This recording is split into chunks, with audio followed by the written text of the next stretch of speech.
The air was still, thick with the aftershocks of their battle with Patches. His guttural screams echoed faintly in their minds as Emma, Jake, Sophie, and Tom stood outside the wreckage of the tent, breathing heavily.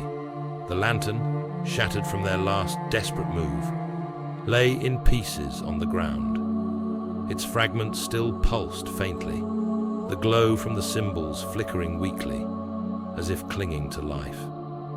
"I can't believe that worked," Jake muttered, staring at the broken lantern. "But it's broken. What now?" "We're not done yet," Emma said, her voice sharp with adrenaline. She knelt beside the shattered lantern, running her fingers over the glowing shards. "The lantern," she whispered, "it still has power. The shards are still glowing." Sophie, shaken and clutching her arms, frowned. "How is that possible?" Tom knelt beside Emma, piecing it together. The lantern must be tied to the curse in some way. Patches had this thing when we first saw him. I wonder if this lantern was used when the curse was first performed. When it was brought close enough to the diary, we must have cleansed it somehow, and that allowed us to use it against Patches. We must have needed the diary with all the symbols. The final page had revealed itself after they retrieved the last symbol, the word maledictio scrawled across it. The curse. No more cryptic symbols, no more warnings. This was it. The full curse, staring them in the face, demanding a sacrifice. "Here it is," Emma whispered, eyes scanning the curse's details. "To break the curse, a sacrifice must be made. One life for the darkness to be satisfied." The group fell silent. The tension was thick, each of them staring at the words with growing dread. "We're not sacrificing anyone," Tom interrupted, his voice firm. "There's no way we're doing that." "But the curse," Jake argued, his face pale.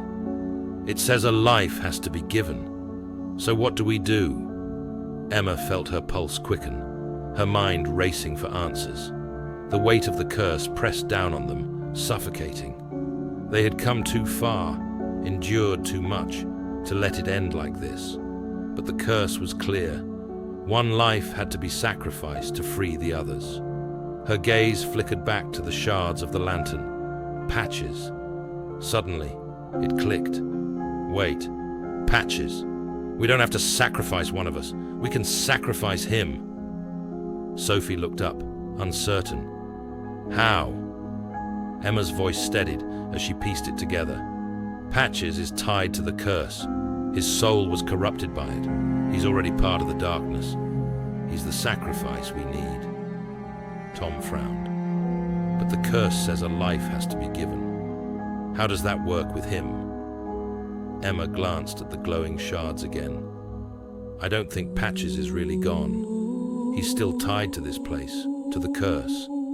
That's why the lantern could repel him. His soul's twisted, but it's got to still be here. The curse needs a sacrifice, and he's already gone." Jake's jaw tightened. "So, we use him?" "Yeah," Emma said softly. "We offer his soul instead. It's the only way." Tears welled in Sophie's eyes as she lowered her head, her voice small. "It feels wrong. He never asked for any of this, and now he's going to lose his soul." "Ah, that's mighty empathetic of you, Sophie, seeing as he almost just killed you," Tom scoffed. "I know," Sophie muttered, "but I still feel bad for him. It's pretty tragic, really." Jake nodded, resigned. "It is, but like Emma said, there's nothing left of him. He's too far gone, and he's the only chance we've got to get out of here. Let's finish this." Tom crouched beside the broken lantern, carefully gathering the glowing shards into his hands. "We're going to need this. Whatever's left of it. It's still connected to the curse." Emma nodded in agreement. "We're going to find the heart of the darkness. We should have everything we need."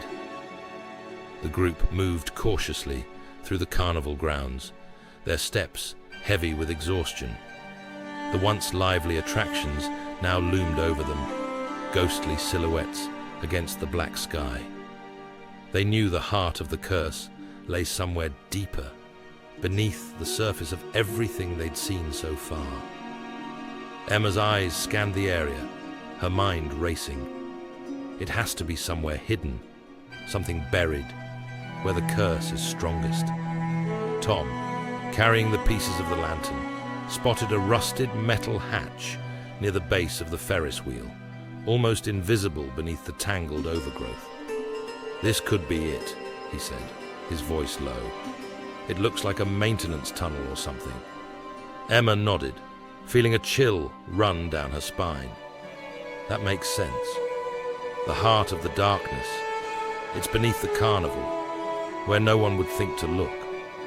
With a deep breath, they pried open the hatch, the metal groaning with years of disuse. A narrow staircase led down into the shadows, the smell of rust and decay wafting up from below. They descended slowly, the broken lantern shards pulsing faintly in Tom's hands, as if guiding them deeper into the heart of the curse. At the bottom of the stairs, they emerged into a vast underground cellar, a forgotten place beneath the Carnival. Old, rusted machinery lay scattered across the room, and in the center, carved into the concrete floor, was a massive symbol, glowing faintly with the same dark energy as the lantern and diary. "This is it," Emma whispered, "the heart of the darkness." The group stood frozen, staring at the symbol etched into the floor. The faint glow pulsed in time with their racing hearts, an oppressive energy pressing down on them. The tension was thick, every breath feeling harder to take. Emma knelt by the symbol, the diary clutched tightly in her hands. This is where it started. This is where we end it.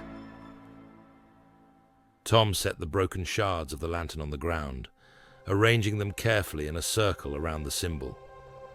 "We have the lantern's power still, even broken. The symbols tie everything together. The diary, the lantern, they're all part of the same curse." Sophie took a step back, fear rising in her chest. "But what if we're wrong? What if this doesn't work?" "We don't have a choice," Emma said, her voice firm but tinged with doubt.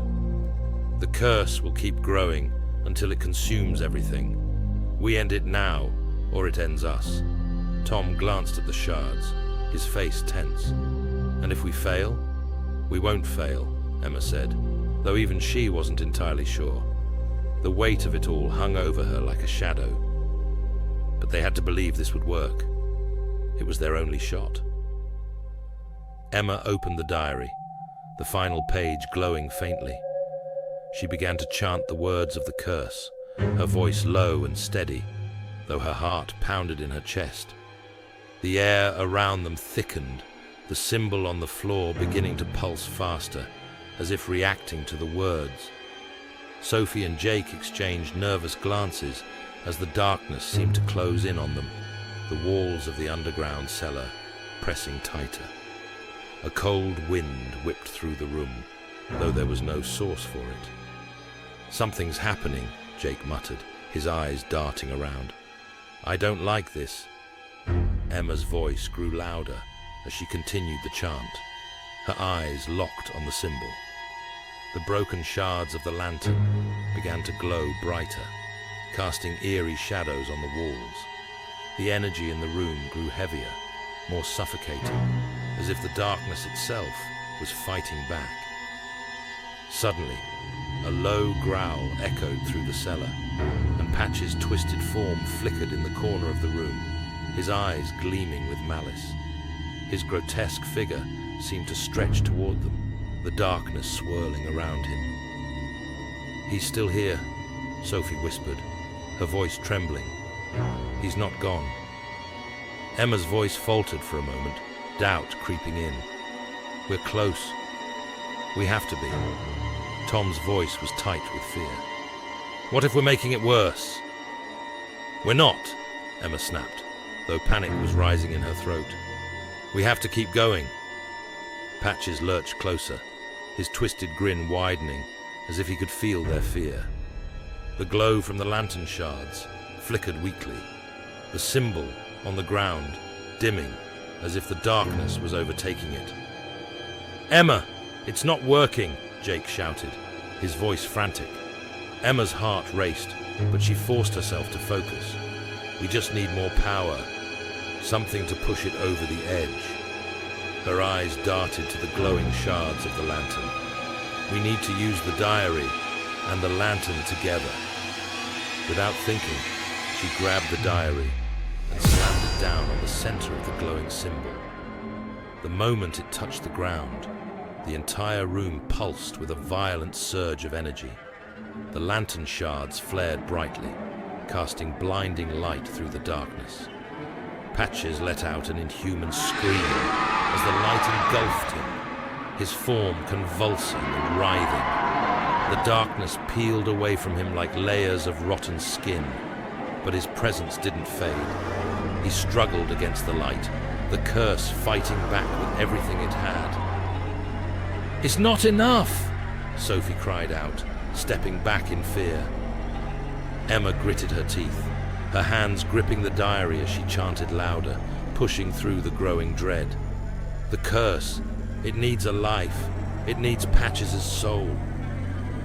The light grew stronger, and Patches' form twisted, torn between the darkness and the glowing symbol beneath him. The curse was breaking, but it fought with every inch, refusing to give up its hold. Tom moved closer, his voice urgent. "He's almost gone. We have to finish this. Now!" Emma, desperate, raised the diary high above her head. Patches' soul for the curse. With a final, forceful slam, she brought the diary down onto the symbol. A deafening crack echoed through the room, the ground beneath them shaking violently as the energy surged one last time. Patches let out a final, agonized scream as the light consumed him, his form dissolving into nothingness. And then, silence.